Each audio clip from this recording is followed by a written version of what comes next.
그렇다면 이제 주식을 좀 물어볼게요. 요즘 코스피가 5,500 근처까지 올라왔잖아요. 불과 몇 년만 해도 상상하기 어려운 숫자였는데 지금 시장 어떻게 대응하고 계신가요? 어쨌든 급등과 급락 이후에 지금은 조금 박스권장으로 가고 있는 흐름이긴 하거든요. 제가 하나 주목하고 있는 거는 전환되는 시점이에요. 저도 뭐 나머지 자금들을 투여하려고 기다리고 있습니다. 안녕하세요, 훈훈쌤. 네, 안녕하세요. 월간 혼훈 리포트 PD입니다. 요즘에 어떻게 지내셨어요? 정말 바꿨죠. 이게 2025년도에 우리가 마지막 영상을 올렸었잖아요. 그리고 그 이후에 새로운 PD님도 오셨고 많이 변화가 있었던 것 같아요. 네. 뭐 새로운 유튜브 채널도 시작했고 또 지금 또 3월이잖아요. 학교도 개강을 했고 이것저것 저도 많은 변화가 있어서 제가 사실 한 달에 한 번씩 법학자 훈훈이 인사이트 월간 훈훈이를 하려고 했는데 이것도 좀 미뤄져서 이렇게 3월부터 시작하게 됐습니다. 요즘에 미뤄지신 이유가 혹시 아파트 보러 다니시는 것 때문인가요?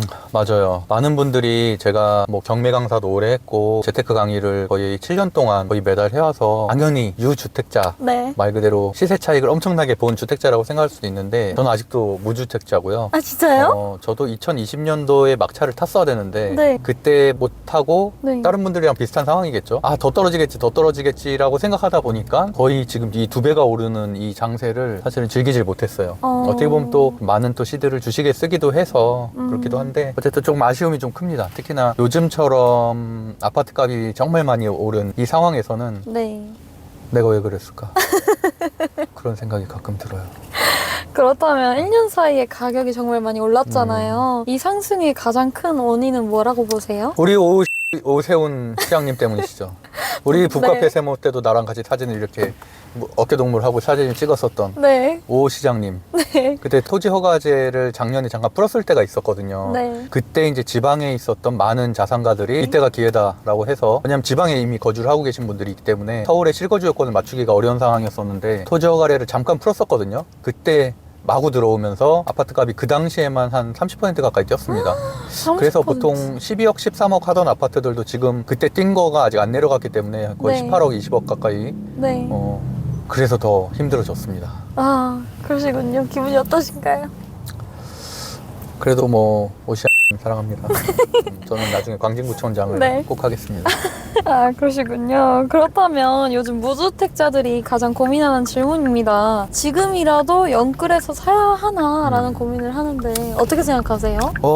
사실은 제가 이제 주식 강사를 7년째 하면서 경매 강의를 많이 못해서 제가 지금 부동산 전체적인 트렌드에 대해서는 잘은 모르지만 실거래가가 확실히 많이 올리기도 했고 가격이 올해 들어서도 꽤 많이 상승을 했잖아요. 그러다 보니까 뭐 이재명 대통령이 이제 다주택자 중과세를 유예하는 것을 더 이상 하지 않겠다라고 해서 그게 5월 8일까지거든요. 그래서 5월 9일까지는 매물이 일부분은 나오곤 있어요. 다만 안 팔면은 아무 일도 일어나지 않기 때문에, 물론 보유세를 올릴 수는 있지만 그래서 버티겠다라고 생각하는 사람들이 여전히 많기는 한 것 같아요. 근데 다만 급전이 좀 필요하거나 현금이 필요하신 분들은 뭐 당연히 5월 8일까지는 잔금 다 치르고 등기까지 완료가 돼야 되기 때문에, 지금 3월이잖아요. 벌써 3월 달에도 일부분 뭐 압구정이나 이런 데는 8, 9억 떨어진 매물들 나오기도 하고, 약간은 떨어지곤 있지만 이게 그렇다고 해서 막 전체적인 상승장 자체를 꺾을 정도는 아니다라고 생각하고 있고, 그러다 보니까 오히려 지금 서울 전체를 토어제로 묶다 보니까 그 외곽 지역인 구리라든지 뭐 이런 데까지도 좀 오르고 있거든요. 그래서 저도 어쨌든 뭐 무주택인데 무조건 서울을 고집할 수는 없을 것 같아요. 일단은 이재명 정부 정권 하에서는 크게 오르거나 크게 떨어질 일은 없어서 저도 타이밍을 좀 봐야 되는데, 일단은 내년에는 월세로 한 1년 정도는 아파트를 살다가 그러다가 좀 뭐 정권 교체기라든지 이렇게 레임덕이 좀 오게 되면은, 그럼 그때 좀 가격이 조정되게 되면 그때 사지 않을까 이렇게 생각을 하고 있습니다. 그렇다면 이제 주식을 좀 물어볼게요. 요즘 코스피가 5,500 근처까지 올라왔잖아요. 불과 몇 년만 해도 상상하기 어려운 숫자였는데 지금 시장 어떻게 대응하고 계신가요? 포모. 저도 주식 강사인 저도 포모를 느낄 정도로 오늘만 해도 사실 외국인 수급은 아예 안 들어오고 개인 수급만 있는 상황인데 개인 수급만 좀 장을 버티고 있는 상황인데도 또 SK하이닉스는 6%가 올랐거든요.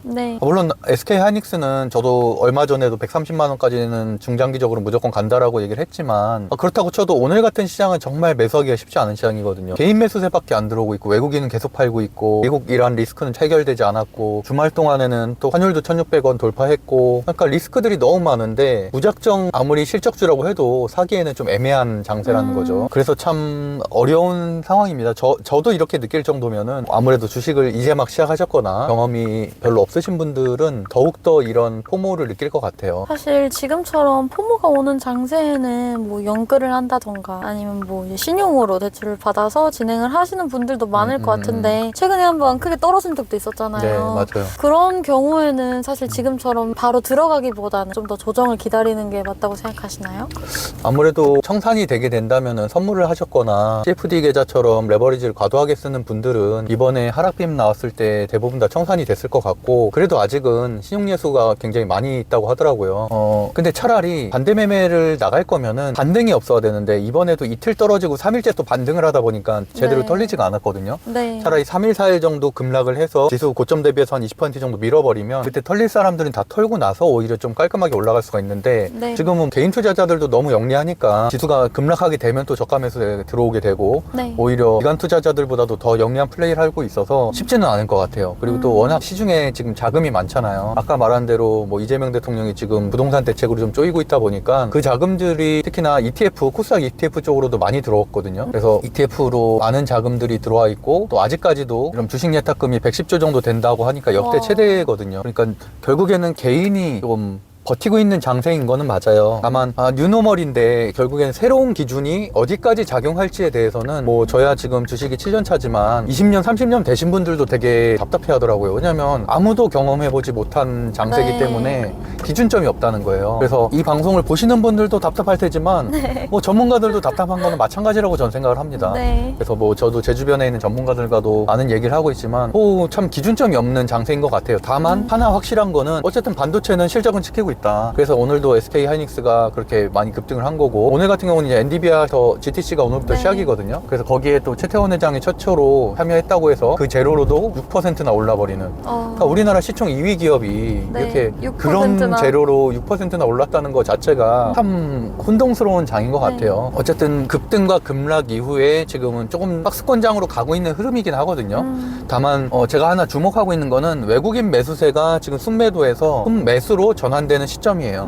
그럼 그 시점에는 어느 정도 바닥을 다졌다고 생각을 하고 네. 저도 뭐 나머지 자금들을 좀 투여하려고 네. 기다리고 있습니다. 저도 거의 매매도 하지 않아요. 매매도 하지 않고 관망을 하면서 오히려 추가적인 하락이나 좀 박스권이 좀 더 단단해지기를 그 시점을 보고 있습니다. 그렇다면 사실 지금 영상을 보시는 분들 중에 지금까지 했었던 말들조차도 이해를 못 하시는 분들이 많을 것 같아요. 정말 그냥 개인 투자자, 정말 초보 투자자들한테 어떻게 앞으로 투자를 하면 좋을지 한마디로 간결하게. 한마디로 얘기하자면 네. 유튜브 채널 훈훈한 경제학교를 구독해주세요 라고 어떡해. 하고 싶어요.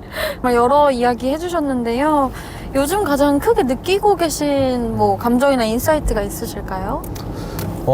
시간이 지나면서 제가 벌써 7년 동안 재테크 강의를 하고 있잖아요. 네. 정말 제가 뉴노멀이라는 단어를 아까도 말을 했는데 어떤 게 기준인지 모르겠어요.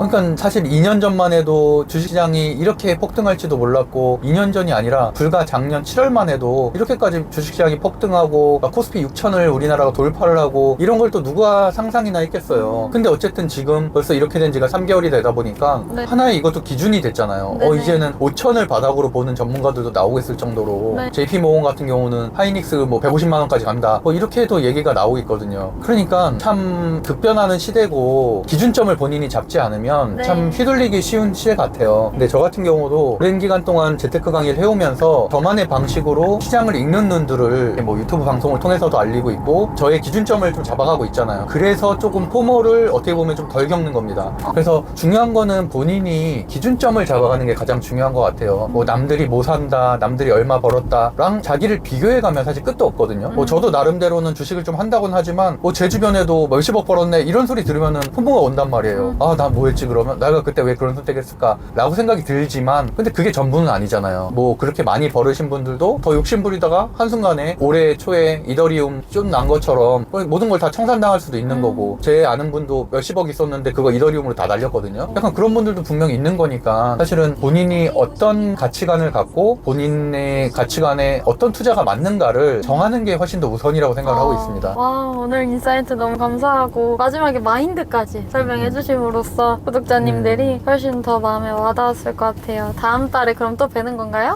네, 다음 달인 4월 달에도 네. 만나기를 바라겠습니다. 감사합니다.